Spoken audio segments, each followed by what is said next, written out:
Olá, eu sou a Sharon Nicolau e esse é o Pode Cultivar, o podcast do seu programa de educação financeira e previdenciária, uma iniciativa do Eletros Cultivar.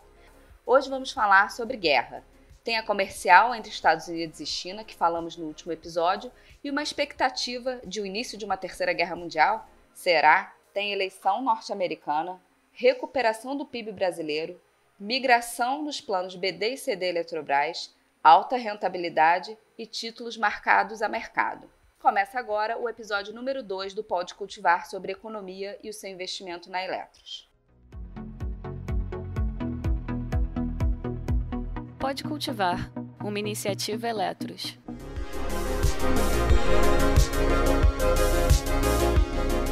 Hoje aqui comigo os já conhecidos Luiz Guilherme e Arthur Michelini da equipe de investimentos da Eletros. Luiz, vamos começar o nosso bate-papo com o cenário mundial. No primeiro episódio desse podcast, a gente falou bastante sobre a guerra comercial entre Estados Unidos e China e muita coisa aconteceu de lá para cá. O que aconteceu? Conta pra gente. Bem, na realidade, no último podcast, a gente falou da dificuldade que existia, né, que estava ocorrendo na parte de negociação, principalmente entre os Estados Unidos e a China. E o que a gente tem visto é que as coisas evoluíram bem. Essa primeira fase de acordo deve ser fechada agora no dia 15. Semana passada, o vice-premier chinês veio para os Estados Unidos para assinar esse acordo. Então, agora no dia 15 de janeiro está prevista uma assinatura de acordo entre a China e os Estados Unidos. E o que tem sido muito positivo para o mercado. Mercado, de novo, mercado americano renovando as máximas históricas, então o S&P 500 já está na máxima de novo. Na quarta-feira, semana passada, mesmo com toda a questão ligada ao Irã, nos Estados Unidos você já viu a Bolsa voltando a novos recordes. Então, assim, temos um cenário muito positivo no que diz respeito à guerra comercial, que era o cenário que a gente estava trabalhando, né? A gente mencionou na época, a gente acha que a questão eleitoral nos Estados Unidos, o fato de ter um processo eleitoral e o Trump precisar, quer dizer, provavelmente trabalhar para sua reeleição, faz com que ele tenda a fechar um acordo comercial para ter uma economia mais forte nos Estados Unidos, um PIB mais pujante, assim como também os índices de mercados financeiros melhores. Então a gente já estava com esse cenário de que o acordo seria fechado, que foi muito positivo para os investimentos. Até porque, se a gente olhar todos os ativos de risco, né, nesse cenário vieram se valorizando. Então, a Bolsa americana e a Bolsa brasileira valorizaram muito, tanto em dezembro. Janeiro também estão se valorizando, estão positivos os índices. Isso tudo porque você está vendo um cenário desse acordo melhorando e o mundo todo com um cenário de crescimento melhor do que se tinha de expectativa anteriormente. Então, sim, você teve uma evolução grande de um mês para cá, já está em vias de fato de assinar esse acordo. E aí vamos ter que acompanhar até outubro, né, quando for o processo de reeleição nos Estados Unidos, o que vai acontecer se isso continua assinando e as outras etapas do acordo comercial. Então houve uma evolução muito positiva. Falando em reeleição, não sei se tem a ver, né, mas o Trump também andou aprontando aí nesses últimos dias e criou aquela velha, será que começa uma terceira guerra mundial por aí? O que vocês acham sobre o que está acontecendo? Então, Sharon, a visão do mercado como um todo, assim, de todo esse evento, é que uma terceira guerra mundial não vem dessa vez, não. A gente viu os impactos, o mercado ser impactado muito pouco por esse ataque, tanto do Trump matando o general iraniano, quanto do Irã retaliando, atacando duas bases dos Estados Unidos no Iraque. Não tiveram mortes. Eu acho que o grande vencedor politicamente dessa história acaba sendo mesmo o Donald Trump, que ele conseguiu matar o principal líder do Irã, ganhou popularidade com isso nos Estados Unidos e como um todo se fortaleceu politicamente, né? Isso já é uma estratégia para a reeleição? A gente acredita que sim, que é um processo, é uma estratégia. A gente tem até brincado, tem os vídeos das eleições anteriores que o Trump fala da reeleição do Barack Obama e fala até da possibilidade do Barack Obama inventar uma guerra com o Irã para se fortalecer politicamente. Então é um vídeo que corre na internet bem interessante. que o Trump falando que é um absurdo, essa posição do Barack Obama, etc. E na realidade a gente vê que quando você tem uma guerra de um país, né, em geral, contra um país fora, né, uma guerra externa, você tende a fortalecer os índices de confiança daquele país. Então foi o caso, por exemplo, na Argentina, né, que a gente vê as Malvinas, na Inglaterra, em que a vitória da Inglaterra deu um fortalecimento a Margaret Thatcher, em contrapartida caiu o general na Argentina. Então a gente vê que você, quando a ideia de que você tem um inimigo externo, você une internamente as pessoas, né, e isso faz com que você melhore os índices de popularidade. Então, ter uma guerra agora, do ponto de vista do Trump, faria todo sentido, uma vez que você afastaria a questão do impeachment, que está aí, né? E você, além disso, você tem a questão do processo de reeleição. Então, a gente nunca vai estar dentro da cabeça especificamente das pessoas para saber o que passa, né? No caso do Trump especificamente, ou todas as informações que ele tinha. Mas, olhando assim estrategicamente, faria todo sentido o processo eleitoral. Só faço um ponto aqui, na realidade, não interessa o fato, né? Interessa a versão. Nós estamos com a versão americana, né? Nós não temos a informação iraniana, a gente tem a informação de que ninguém foi atingido nas bases americanas, nós temos só a informação que a gente tem acesso. Então, a gente vê o comunicado do Trump, um comunicado muito seco, que fica claramente também exposto que não haverá uma retaliação americana. Assim, eu ainda tenho uma certa dúvida sobre se o Irã parou por aí, mas isso é uma questão pessoal. Ninguém fala em mais nada, porque o Irã também não tem interesse numa guerra aberta com os Estados Unidos. Agora, é uma área, o Oriente Médio, de influência iraniana. Então, a gente tem que ter cuidado com o que está acontecendo, né? Não acreditamos, não trabalhamos com a hipótese de uma guerra assim, mais aberta, mas é um risco, é uma região que é muito complicada, né? Tem tem os xiitas, os sunitas, o Líbano, então ali é uma pólvora, né? Então tem que ter muito cuidado. Agora, hoje o nosso cenário não é de um conflito aberto, nosso cenário é de uma melhoria da economia global, muito em linha com o que está acontecendo com os mercados todos se recuperaram. Para se ter uma ideia, quando houve o ataque do Irã, inicialmente os mercados americanos eles ficam praticamente abertos 24 horas por dia, a bolsa chegou a despencar, o dólar subiu, o petróleo subiu $4, e antes de abrir o mercado no dia seguinte já estava positiva a bolsa, porque a análise era essa, a análise é de que não foi nada demais, que a briga acabou, que não vai ter nenhuma grande repercussão. E é o cenário hoje básico que a gente está trabalhando. De qualquer maneira, é um ponto de risco que tem que estar sempre sendo olhado, né? Em outros períodos históricos, né, um ataque desse ele teria impactos muito maiores nos ativos. O que acontece é que hoje o mundo está muito menos dependente de petróleo. Você tem, além das energias alternativas, energia eólica, solar, você também tem toda uma questão do shale gas nos Estados Unidos. Então, dos gás de xisto, né, que é traduzindo para português. Então, o Trump, na declaração dele ontem, fez questão de falar que os Estados Unidos não precisam do petróleo do Irã, que eles são autossuficientes em energia. Então, os mercados não sentiram tanto porque o mundo hoje não é mais tão dependente de petróleo igual era há 10 anos atrás. Se a gente tivesse um ataque assim há 10 anos atrás, eu acho que os mercados sentiriam um pouquinho mais. Trazendo um pouco para o nosso cenário Brasil, né? A gente tem boas novidades aí sobre o PIB e tem alguma coisa relacionada ao FGTS também, que vocês me contaram um pouquinho antes. Queria que vocês falassem o que está acontecendo aqui no cenário econômico brasileiro. Bom, a gente já em novembro a gente teve uma resposta muito boa na Black Friday já, né? Com a liberação dos R$500 dos primeiros aniversariantes ali. Então a Black Friday a gente teve no Brasil uma primeira Black Friday histórica. E os dados de varejo, tanto no Natal quanto no final de ano, também vieram muito fortes. E os economistas eles estão achando e estão projetando que isso já tem um impacto grande do FGTS na nossa economia local.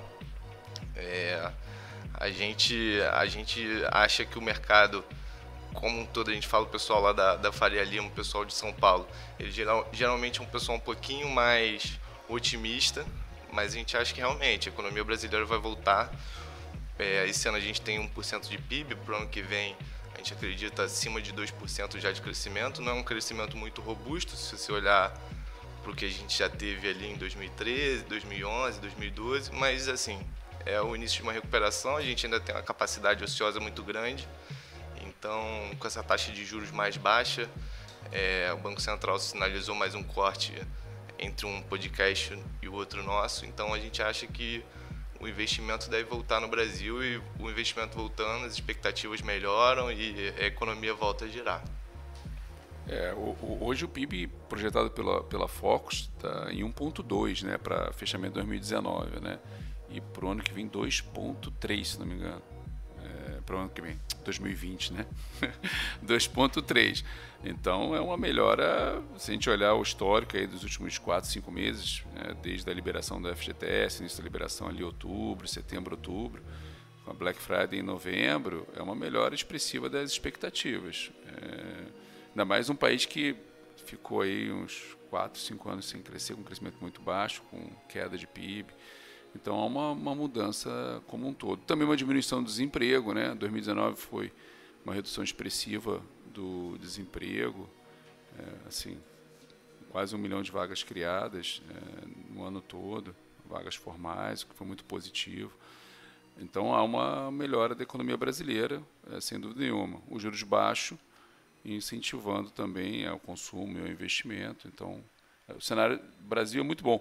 É sempre bom lembrar também que o cenário externo, o cenário global, é um cenário de taxa de juros muito baixa no mundo, está fazendo também com que os países tendo a ter mais ativos de risco, as pessoas comprarem mais bolsa, consumirem mais, esse cenário todo. Então, você tem um cenário global também levando a uma melhora da taxa de juros, uma taxa de juros mais baixa, fazendo com que também você melhore essas expectativas, né? E o Brasil está inserido nisso.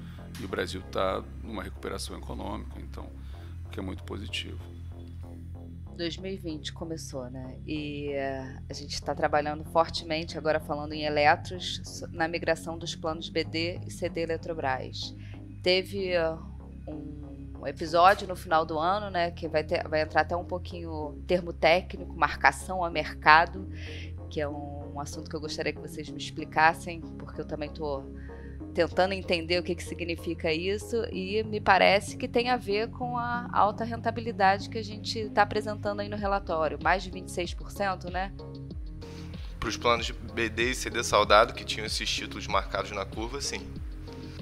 Conta aí, o que foi que vocês fizeram no final do ano?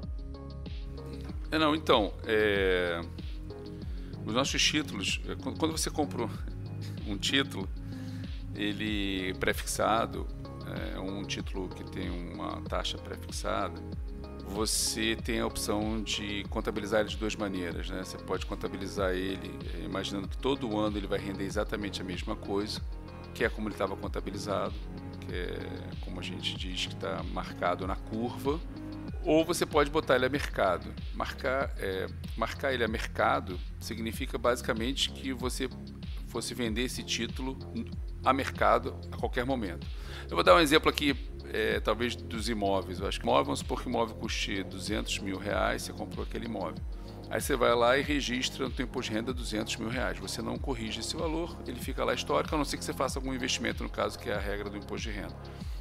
E aí você, se fizer algum investimento no imóvel, você vai alterar o valor. Mas existe um valor de mercado desse imóvel, que ele é negociado. Então o valor de mercado pode cair, pode subir e etc.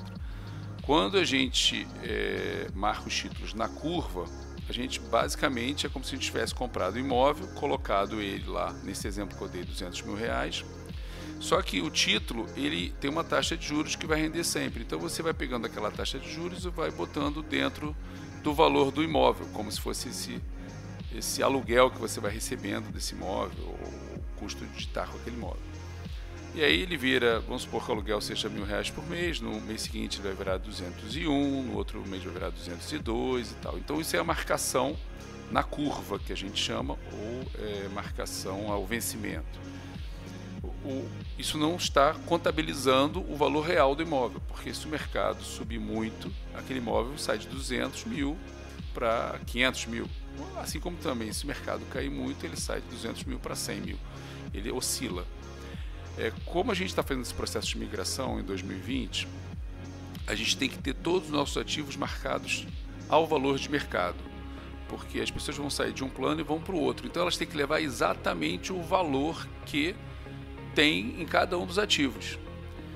Essa marcação na curva, como estava anteriormente, ela não dá essa precificação do ativo ao valor de mercado. Então o que a gente fez em 31 de dezembro?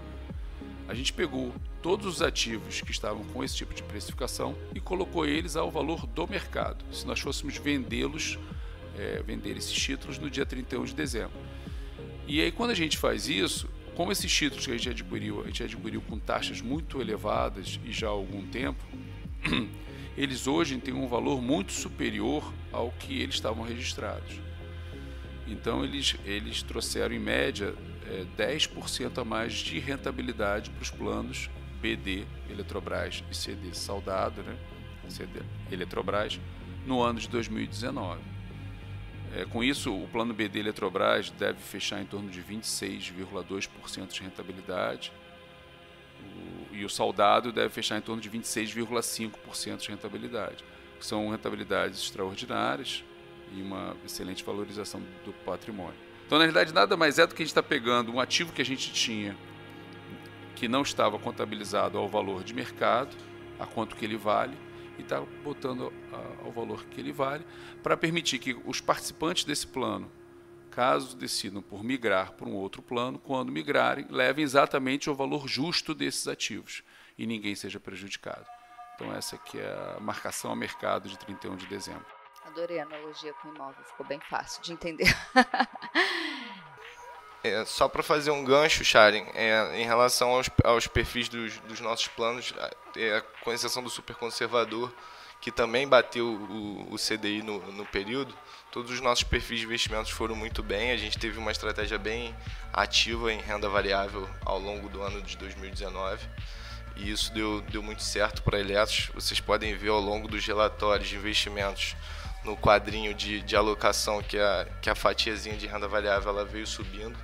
Então hoje no perfil Eletros a gente já está com uma alocação, dependendo do plano, de algo em torno de 28%, 29%.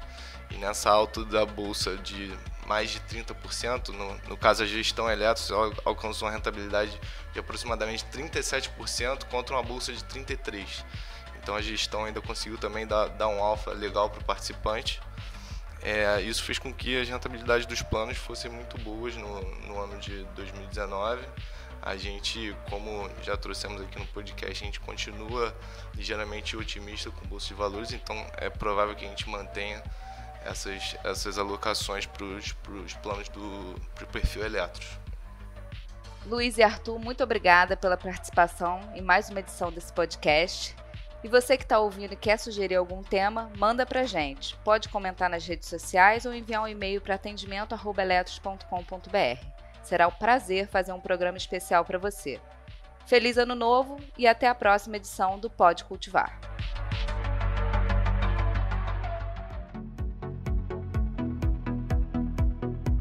Pode Cultivar, uma iniciativa Eletros.